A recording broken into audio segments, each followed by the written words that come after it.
people would be interested in this stuff, but I would not expect such an overwhelming response.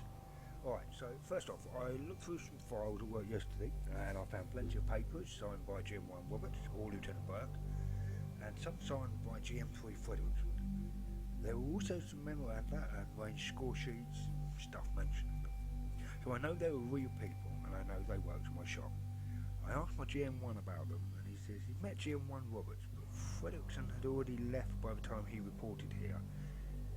I even tried looking Fredrickson up in the global address list, which is a database of everyone's Coast Guard email addresses, but I couldn't find him, which most likely means he's not in the Coast Guard anymore. Now, onto the second set of journal entries. Guys, it looks like things really started to get weird for Fredrickson around February. I'm worried for him. I mean, I know he's long since moved away from here and that this is over for him now, but I'm worried about what I'm going to find out. And I'm sort of worried for myself too, living in the building where this crazy stuff took place. 25th of January 2012. Last night I was woken up around midnight by my phone ringing. There was an SAR case, and the ready aircraft was returning to base for fuel, and they wanted me to come restock their flares before they departed again. They ended up saving a bunch of fishermen and even their dog, but I saw him again while I was scraping ice off my truck. I started the engine to let it warm up, and then I started scraping the windshield when I heard footsteps. I turned around, and there he was, coming around the side of the building and walking straight towards me. Like always, I couldn't see him that well, but I just knew it was him. I just knew. I had only cleaned off a small section of the windshield, and I hadn't even touched the other windows. I said, fuck it, jumped in and drove off. When I got to the stop sign at the edge of the parking lot, my engine died. I hadn't let it warm up all the way. I tried to look in the mirror to see how close it was, but I couldn't see through the ice. I got the truck started back up, but right as I hit the gas, I heard this wham against the back window. I almost crashed, turning out of a lot. I was so scared. After I restocked the plane, I wanted to just sleep in my car at the air station parking lot, but it was too damn cold. I would have frozen to death. I had to go back to the barracks. When I got there, he was gone, but I know he'll be back, and then I'm stuck here with him. 29th of January 2012. I've seen or heard him every night since Tuesday. He's all I think about anymore. Every night he stomps around the hallways or knocks on my door, stares at me when I go outside. I haven't been going outside, I haven't been smoking as much. I dream about him. I went to the MAA, Master at Arms, guy in charge of the barracks, and told him about everything that's been happening, but he doesn't believe me. He says it's not against the rules to walk around outside or around the hallways. As far as ding-dong ditching, there's nothing he can do if he doesn't know who's doing it. This is why I didn't talk to him until now. I knew he wouldn't do anything. You have to be here, you have to see and hear it to realise something's up. Last night I couldn't sleep and I lay there for a long time. When I looked around the room, I saw two shadows like feet in the light coming from under the door. It was him. It was 1 in the morning. It had to be him. He was just standing there and I stared at his shadow while he just stood there for 2 hours, and then he just walked away. I want to leave. I don't want to live here anymore. But you can't move out unless the barracks are full. They're not. What am I going to do? What am I going to do? What am I going to do? 31st of January 2012. He's out there right now. I can see his shadow through the crack under the door again. He's out there right now. Okay, he left. 14th of February 2012. He only comes at night. The days are starting to get longer. I'm starting to be able to go outside after work as long as it's light. Summer can't come fast enough. I used to like the snow.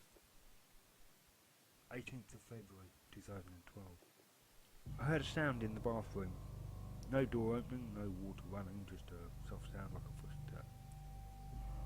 Then I heard my bathroom door move. Just a little. Not the doorknob, but the door itself. Like someone was leaning against it to listen. I went over to the door and put my own ear against it. I could hear breathing. After a while, my leg felt uncomfortable, so I shifted my weight around a little. Then I heard a sound like something sliding on the carpet. I looked down and jumped back away from the door faster than I ever thought possible. The crack between the door and the floor can't be more than a quarter inch tall, but there was a full-grown fucking arm sticking out of it all the way up to about an inch past the elbow.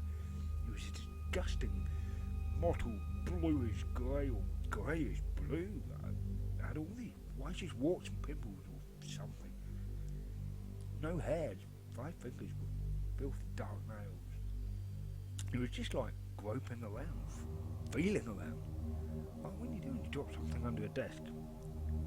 But I think it was feeling for my feet.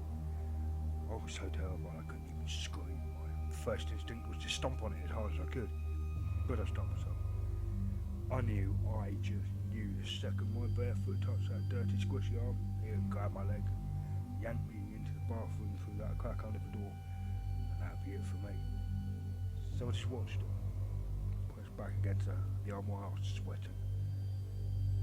He groped around on the carpet for a long time, sliding left and right, patting around, looking for me. It was the size of a normal human. It was the size of a normal adult human arm. The elbow, wrist, fingers looked like they had bones in them.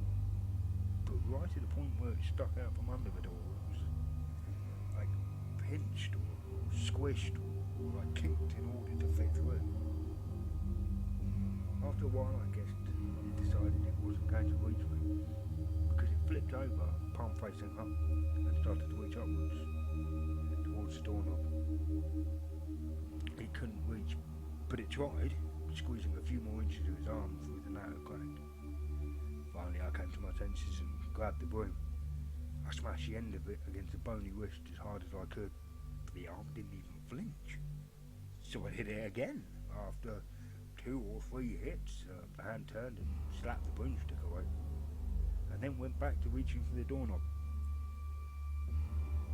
I hit it again, and the arm twisted around and grabbed the broomstick, and then shoved hard and slammed the broom into my chest, knocking me back into the armoire so hard it knocked the wind out of me. And then it let go of the broom and slipped back under the door, squishing down to sides and past through the crack.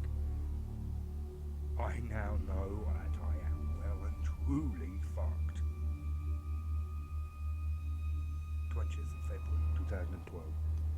I can't run, I can't move out of the barrack because they're not full. I can't transfer to a unit off the island because moving me back to the lower 48 would just be too expensive for the government.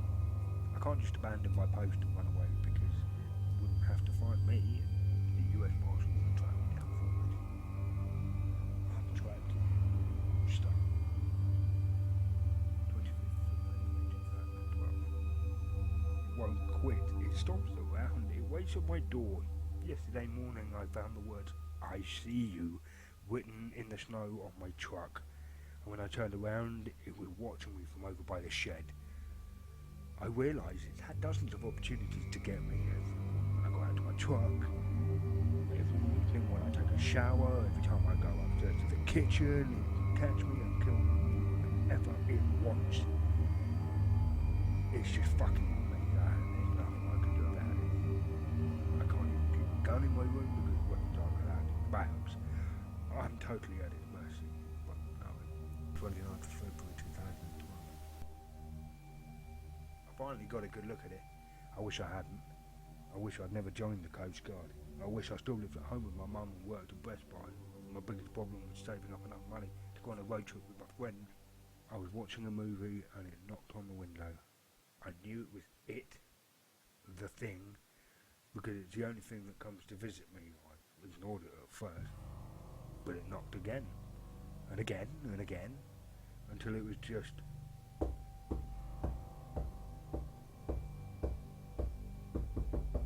I knew I didn't want to open the curtains, but I couldn't stop myself.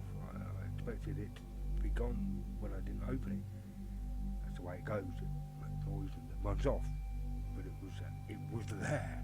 It was was standing there with its face pressed up against the glass, staring right into my eyes. His whole body was covered in the same hairless, grey-blue mottled mess of skin as its arm. It was bald. It had no nose or ears or nipples or belly button or dick or balls. 2 arms, 2 legs. But the worst part was the eyes. They were so ordinary, human. Perfectly straight, white set of teeth under 2 normal, blue, human eyes. Twisted into an expression of hatred so intense that I'm sure it's only a matter of time. It's going to come for me eventually. It wanted me to see it. We just stood there, looking at each other for maybe a minute. My breath coming out in pants and gasps. Its breath coming out calmly, evenly, fogging up the window. Then it just turned, walked away. Now that I've seen it, I'm sure of 2 things. 1, it's not a human being. 2, I can't go to anyone for help. No one will ever believe me. If I had a normal job, I could just get in the car and go and never look back. But I can't do that. The government will find me. I'm stuck here, waiting. 2nd of March 2012. I didn't see or hear it at all last night. Somehow this was. 3rd of March 2012. I was right to be worried. I had to replace a few signs at work. I took pictures of them with my phone so I could put them back in the right place. When I went to look at the pictures, I found a video taken on March 1st. I didn't take it. At first I couldn't tell what it was. It was dark and there was a rhythmic rumbling noise. Then the phone moved a little and I could see it auto-adjust for the darkness. It was a balance room. I could barely make it out, but I recognised the bed in the middle of the frame, the window on the right, and the armoire on the left. Somebody was sleeping on the bed. That was the noise. They were snoring. The phone got a little closer. With the window out of frame, it adjusted again for the darkness, and I could see a little better. It was a man on the bed. I could tell by the haircut. After a few seconds, the man rolled over in his sleep. I got a look at his face. My face. It was a video of me sleeping, taken from inside the room, right next to my bed. It had always bothered me outside my room, so I assumed it couldn't get in. I assumed I was safe. It knew that. It probably did things the way it did, so I overthink that. And it took this video with my phone just to show me, one, that it can get in whenever it wants to, without even waking me, and it wants me to know that. That must be why it showed me its face, so I wouldn't go to the police. This thing has been playing a fucking game with me this whole time, and it's winning. After the 3rd of March, he stopped mentioning encounters with the thing. The next few entries are sporadic, mostly say stuff like I haven't seen it in a week, what is it up to. Then around mid-April, he starts making regular journal entries about regular stuff again, talking about work, hunting and fishing trips, and so on. Every once in a while he mentions the thing, but it's only in passing. Like, I'm glad the thing seems to have disappeared. Anyway, I'm going to keep reading and see if he mentions any more run-ins with it. I'm not working this weekend, so I'll be able to post again tomorrow if there's anything else worth posting in here. I'll also let you know if any of my own detective work turns up anything. Let me know what you think about this, man.